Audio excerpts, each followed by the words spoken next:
क्या आपने कभी ऐसे जीव की कल्पना की है जो समुद्र की गहराइयों में चुपचाप तैरता हो, इतना लंबा कि इसे देखना किसी समुद्री दैत्य से सामना करने जैसा लगे?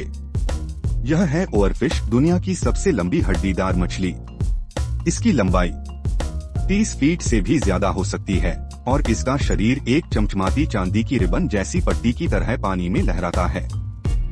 इसकी पीठ पर फैली हुई लाल रंग की कलगी इसे किसी प्राचीन समुद्री ड्रैगन जैसा बना देती है।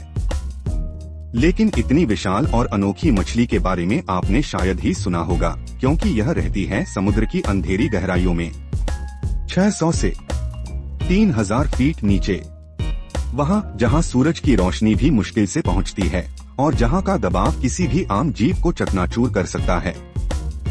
कभी कभी ये रहस्यमय मछली सतह के पास दिखाई देती है या फिर तट पर बहकर आ जाती है, और यहीं से शुरू होती है इसकी कहानी का रहस्य। जापानी लोक कथाओं में ओवरफिश को समुद्र के देवता का संदेशवाहक कहा गया है। लोग मानते हैं कि जब यह मछली किनारे के पास दिखे तो वह किसी बड़े भूकंप या सुनामी का संकेत हो सकता है। अतीत में कुछ ऐसे उदाहरण भी हैं जहां ओवरफिश की मौजूदगी के बाद जोरदार भूकंप आए। हालांकि वैज्ञानिक इन घटनाओं को महज संयोग मानते हैं। फिर भी जब कोई ओवरफिश सतह के पास आती है तो यह अक्सर बीमार, भ्रमित या मरने की स्थिति में होती है।